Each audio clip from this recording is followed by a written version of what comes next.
इस रील में हम 3 और इम्पॉर्टेंट टैक्स टर्म्स को सिंप्लीफाई करेंगे। तो पहला है resident versus non resident.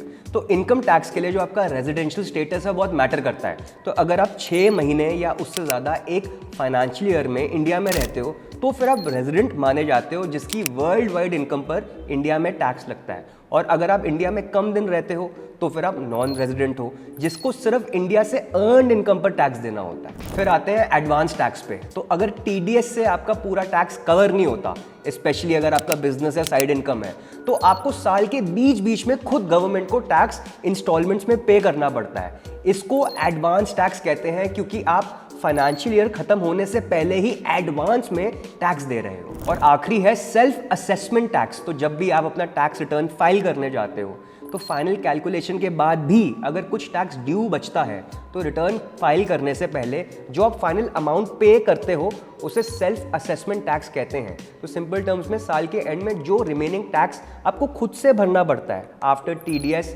And advance tax adjustments, उसको सेल्फ असेसमेंट टैक्स बोलते हैं। So follow the season investor and you found this helpful, तो save this reel for future reference and share with others who should know this.